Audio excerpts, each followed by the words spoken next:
Hey, today we are reading through Luke 20 and 21 as we start to near the finish of our Lent reading plan together. We have had quite a journey, and we are coming to this point in the story where we see Jesus is being tested constantly, where the Pharisees, where the teachers of the law, the priests are trying to find anything they can to take Jesus down because they are not happy with him and the way his authority and the power that he has is changing the lives of people around him, but also changing the way they think and the way they act in regards to the law, in regards to Jerusalem, in regards to Jewish people of the time in that area. And so we go through chapters 20 and 21 and we see this constant testing of Jesus. Right at the beginning, his authority is questioned. Where do you get your authority from? And Jesus is very quick to come back with a question about John's authority and where that came from. And John came before him and also proclaimed Jesus in his time, in his way of witnessing the kingdom. And then Jesus later speaks about, he then goes into the story about the tenants and the vineyard, and it's a really obvious story for the lawyers, for the priests actually, because he talks about this vineyard that is there set up by a landowner who is God, essentially.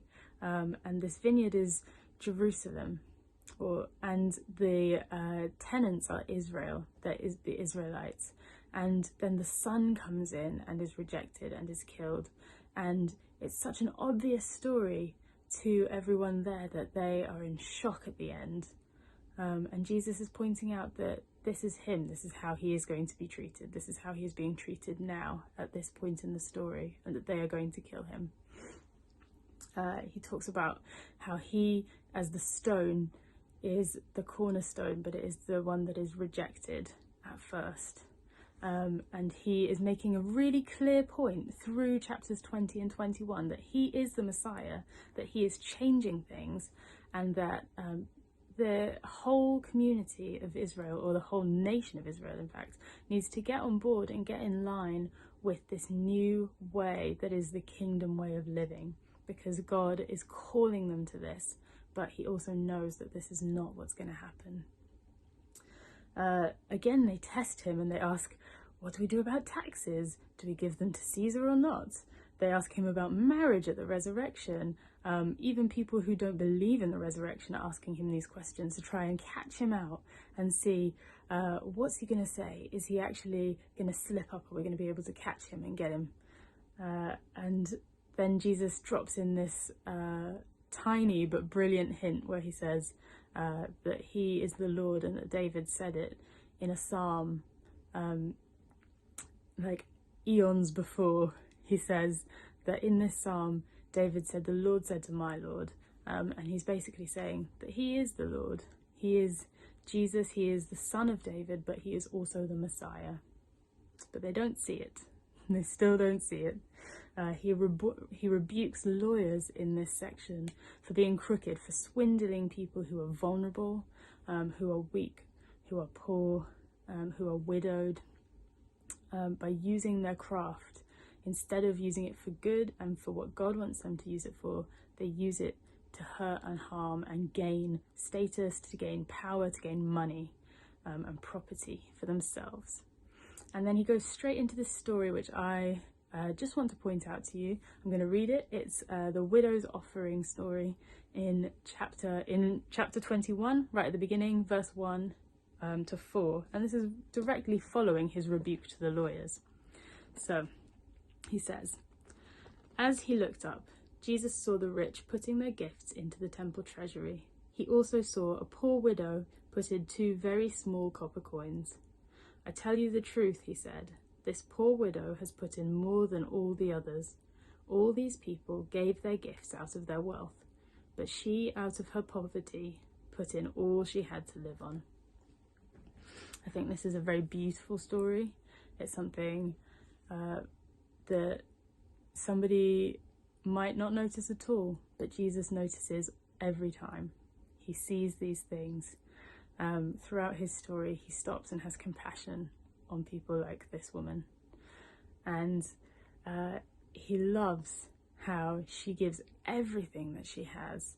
And he explains to them that she gives everything she has, which is just this really tiny amount. And even if the rich give quite a large amount, comparatively it's much less. They give because it's what they're meant to give, because it's right, because it's law, but she gives because she's giving all she has to Jesus, all she has to God. And I think this is one of those times where we see Jesus contrasting again the poor from the rich in Luke's gospel. He really points out that Jesus' heart is for the poor, it's for the vulnerable, it's for the weak. But he also is pointing out that this woman has this heart that is open, that is honest, and that is willing to give her all for God. And I think that's a real challenge for us. We can have very much, we can have very little, but are we willing to give our all for God? Are we willing to put ourselves on the line and be with him completely and to go all in? Because he's not about rules in the same way as these priests and these lawyers were. He's not about status. He's not about money and place, but he is about putting ourselves out there and being just complete followers of Jesus, just selling ourselves out completely for him, and not worrying about other things, not worrying about what else is going on. So that's something that really challenged me in this. And then Jesus directly leads on to the main bulk of chapter 21, which is to discuss the destruction of the temple. This is a really interesting section, reading it and reading through it and just mulling over this in light of the coronavirus, in light of a lot of things that I've seen, where people are really thinking, is this the end of the world? Is this the end? This is the apocalypse. Jesus is coming again right now. This is something Josh has talked about before in sermons, and we see in this section that actually no, this isn't foreshadowing coronavirus time at all. Just so you know, this is talking about the 30 to 40 years from the time that Jesus talks about this. He's saying that the temple in Jerusalem is going to be destroyed, and it was. He talks about how there will be illnesses, there will be persecution, there will be oppression, there'll be wars, it will be horrific, and people will be suffering. And it would have been a really horrible time for the Jews at that point, to go through further oppression, further humiliation, and to be hurt further by the Romans, by those around them. But we also see that this is something that has happened before. This is something that has happened multiple times since in our world, unfortunately. And where we are now with our coronavirus, this is something that is continuing. It's something, again, that is happening. But this isn't the end. This is something we are riding out. But something that stood out to me, again, in this section is where in verse 14 of chapter 21, Jesus says, "Make up your mind not to worry beforehand how you will defend yourselves, for I will give you words and wisdom that none of your adversaries will be able to resist or contradict." Just in that, I noticed that God says, don't stress about it when you are put under pressure, when people are challenging you constantly. Trust in me. I will guide you, I will lead you. Even in the worst situation, I will be there. And this isn't a time where we're being held at the end of a sword and we're being persecuted. But it does make me think multiple times through the Bible we are told, do not worry, don't worry about anything, pray instead, put your trust in God. And this is one of those times where I think God is saying, put your trust in me, don't worry, just follow what we have been told. Sit tight and actually put your trust in God. Spend time with me. Hear my voice, like Alice said yesterday. And know that I will take care of you, that I have better things for you than this. And that God is the God of life. He is the God of life and not death.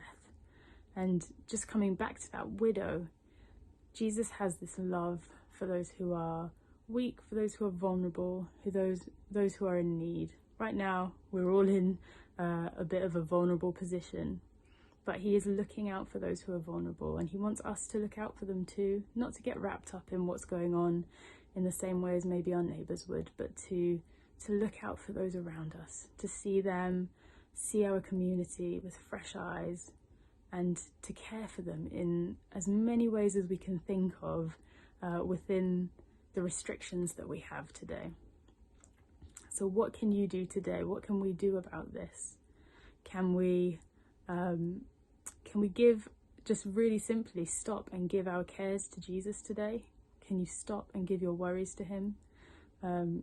If you feel so stressed and so anxious about how this could be the end, talk to him about it. Know his peace in this situation. And then can we get up and can we look at those who are vulnerable around us? Is it our family members? Is it our friends? Is it our physical neighbours? And what can we do again? And we've said it before, I've said this before, like what can we do for our neighbours? What can we do for our communities? Because God wants us to go all in with him, and he wants us to love those who are vulnerable and those who are weak. And he loves our offering, as simple and small as it can be. Can we do something simple and small today for someone else that will bless them, that will just show them Jesus' love and Jesus' heart? I will leave that with you. I hope that something from chapters 20 and 21 really stands out to you today, that you will hear God's voice as you read through this, in challenge and in love.